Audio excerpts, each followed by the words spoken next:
Yay! Around, what month is it now? November. So, very much April, May, June, July, August, September, October, November. Wow. Around 10 months ago, I moved back to South Korea. And I've been living in this place for the last 10 months. It is coming to the end of my first year in Korea and so my first contract. And so I thought that I would show you around where I've been living. Obviously I don't live in Seoul.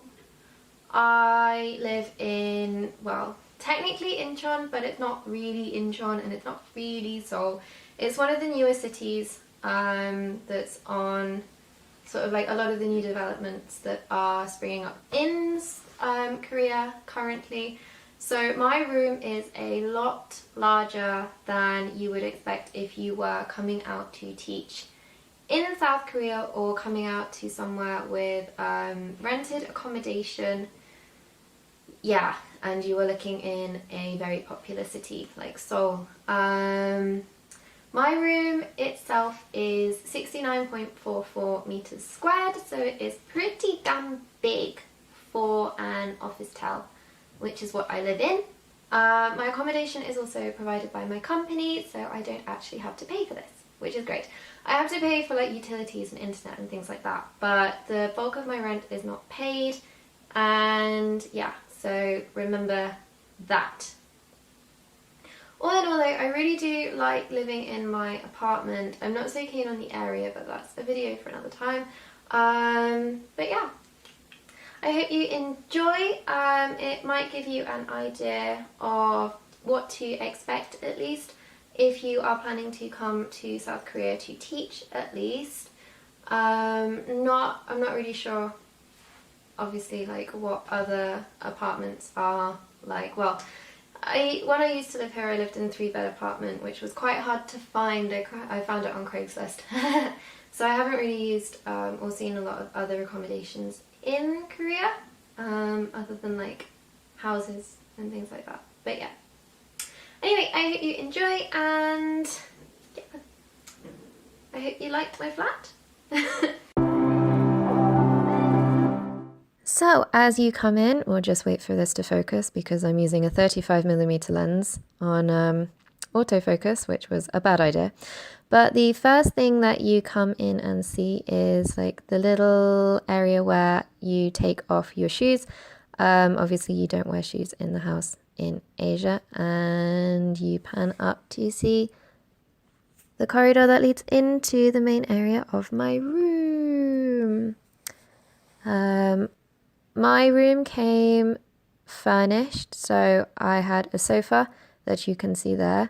Those are my cases, because I don't actually have anywhere to put them. I've got sofa. It's not the best, but it was already here when I came in. You have TV, which is affixed to the wall. I have 5 channels, which is great. This is where like I have a lot of my makeup stuff at the moment. I have my bed, which is a single, laptop and stuff. I've got cute cuddly toys. Then you can pan over to here, which I have a counter, which is actually fully movable. I keep a lot of like my important stuff there and my workout shoes. Then I have like a little bit of a kitchen, microwave, counter, washing machine, sink. I don't have an oven. Ovens are very rare in Korea unless you're living in a house. I have a hob. But yeah, smallish kitchen, but it's enough for me. It's what I need, which is a good thing. It's really quite bright. Like I love how bright my flat is. I really, really do. Yeah. Can pan down a little bit, see the sofa. I know with this lens that it doesn't actually look as big as it is, but it's pretty sizable for an officetel. Like some of my friends live in places that are basically like a third of the size or a half of the size. So I'm just walking over to my hob. I have an electric hob. I was cooking lunch at this point in time. That's where I keep a lot of like the packaging and boxes and stuff. I've got a laundry bin. Yay. So yeah, I have an electric hob, as you can see, kettle, came with the flat, sink, and then like you can see the corner that I was standing in beforehand. Yeah. I didn't really know how to best like show you this. There's not really much to say as it is like a one bed. I have these massive windows though. They let in so much natural light, whether it's summer, whether it's winter. They do take up basically the whole of the wall. I don't have proper blinds for them. The blinds that you can see only cover like a little bit of the window. They don't go the whole way. I also don't have like mosquito filters on my windows, which is bad.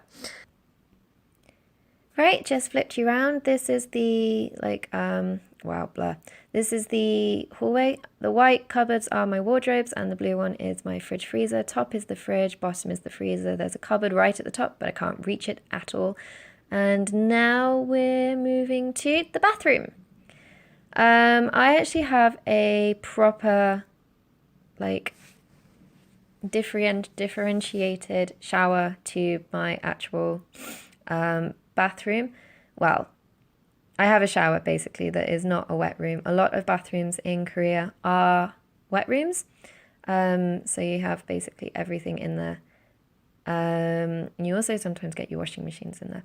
But I have a actual enclosed shower. Let me show you.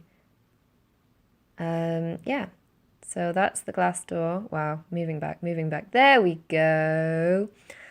I have like two shower heads. There's the one that I use most often, and then as we go up, you can see I have like a waterfall shower head. I don't like that one as much.